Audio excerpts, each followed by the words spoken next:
back along this winding road to the old familiar markers of the mercies I have known. I know it may sound simple, but it's more than a cliche. There's no better way to tell you than to say God's been good in my life. I feel blessed beyond the wildest dreams when I go to sleep each night. Though I've had my share of hard times, I wouldn't change them if I could. Through it all, God's been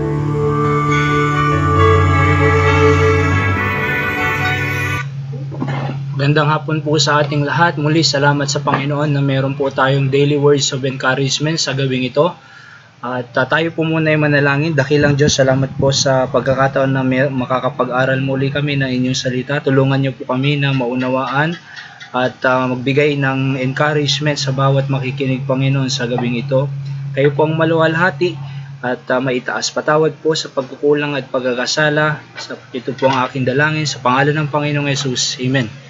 So ang ating text po sa gabing ito ay Psalms 8 verse 4. Basahin ko po. Sabi ng Bible, "What is man that thou art mindful of him, and the son of man that thou visitest him?"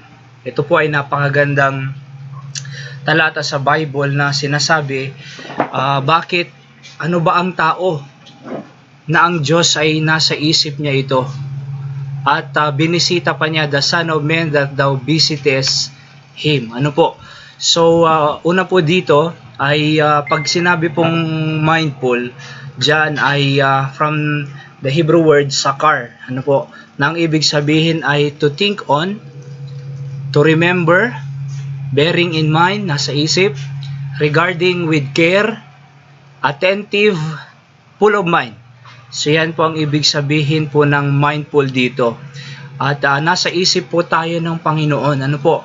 So kaya nga isang makasalanang tao na ang Diyos ay iniisip niya ito, napakagandang pagpapakita po ng pagmamahal ng Panginoon po sa tao.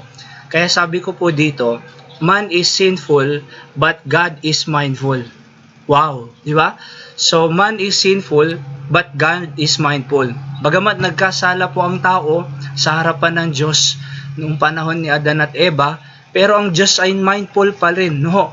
Paano maibalik ang relasyon ng tao sa Diyos? Kaya ang Diyos ay nasa isip niya. Lagi po ang nilikha niya na tao. So knowing, sabi ko po dyan, that God is mindful of us, brings peaceful mind to us. So yung alam lang natin po na nasa isip po tayo ng Diyos, nagbibigay or nagdadala po ng peaceful mind sa atin. Akalain niyo po na ang Diyos, iniisip niya po tayo. Sabi nga ng psalmist po dito, what is man na makasalanan, wicked, crooked, sinful, di ba? Vile. But thou art mindful of him. Iniisip niya pa rin. Kaya dahil po dyan sa pag-iisip ng Diyos na yan, ay nagbibigay po ng peaceful mind sa atin sapagkat hindi po tayo pinayabayaan ng Diyos, hindi po tayo pinabayaan, kundi iniisip niya pa rin po tayo. So napakahalaga na isa-isang tao na mapasalamatan niya ang Diyos na may ganun po siyang kaisipan para po sa atin. And then sabi ko pa po dito, God's mindfulness is His carefulness. Yung pagiging mindful ng Panginoon ay pagkikare ng Panginoon sa atin po. God's mindfulness is His carefulness. Gusto niya po tayong ingatan, i-restore, ibalik ang tamang relasyon sa Panginoon. Kaya kahit po sinful lang tao, crooked, wicked, pero tandaan po natin na iniisip pa rin po tayo ng Diyos. Gusto pa rin po tayong i-care ng Panginoon at yan po ay nagbibigay ng peaceful mind sa atin. At pangalawang word po dito, itong visites, ano po? Sabi diyan, and the son of man that thou visitest him. Visites in Greek is pakad. Pakad. Ang ibig sabihin po ay, or sa Hebrew, no, pakad. Ang ibig sabihin is to see or go see, to attend to, visit, look after. Yan po ang ibig sabihin ng visites po dito.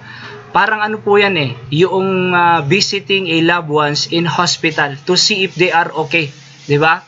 So, yung bang nagkasakit na hospital,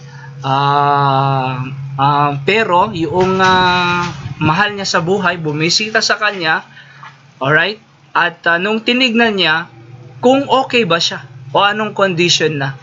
So, ang nasa hospital po, mapapasalamatan niya po yan, di ba?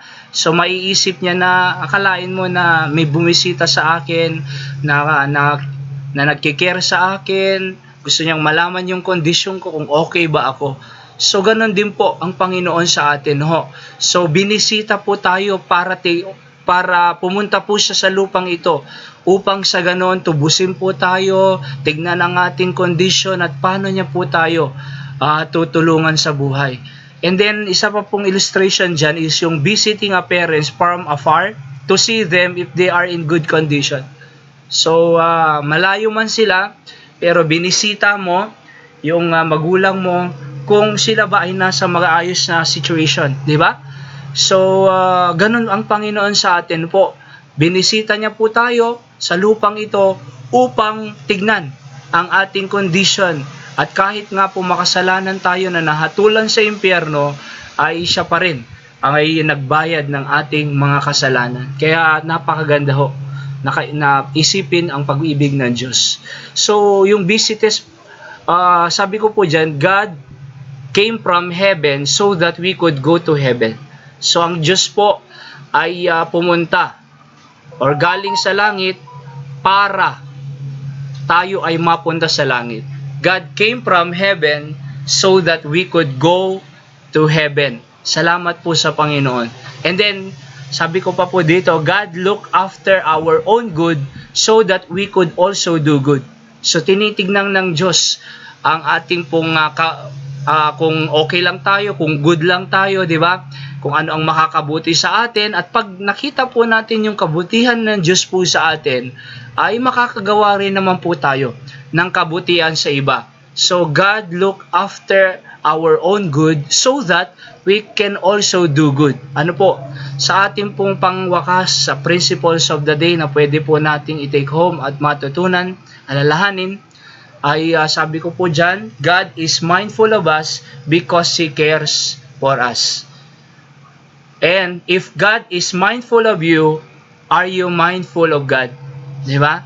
So kung ang Diyos po ay mindful sa atin, mindful din po ba tayo sa Kanya? Ano ang pwede nating gawin upang suklihan or i-glorify or ipagpasalamat man lang sa Panginoon kung siya po ay mindful sa atin. So it's high time for us to be mindful on the things of God because there you see the mind of God. Diba?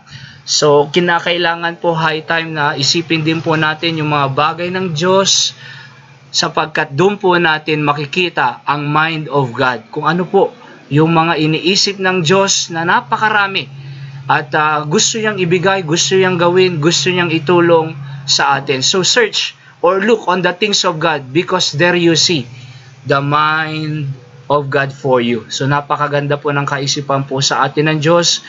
What is man that thou art mindful of him? And the Son of Man, thou visitest him to see if we are okay or in good condition. Let's pray. Dakilang Diyos, pagpalain niyo po ang inyong salita na amin pong napag-aralan at naway manatili sa amin ang mga prinsipyong ito. Panginoon, salamat na nakita namin bagamat ang tao ay sinful, man is sinful, but God is mindful. Salamat po, Panginoon, na iniisip niyo po ang aming kabutihan kahit po kami ay maraming pagkukulang. Kayo po ang maluwalhati, patawad sa kasalanan. In Jesus' name I pray. Amen. So God bless po sa ating lahat. Pagpalain po tayo ng ating Panginoon.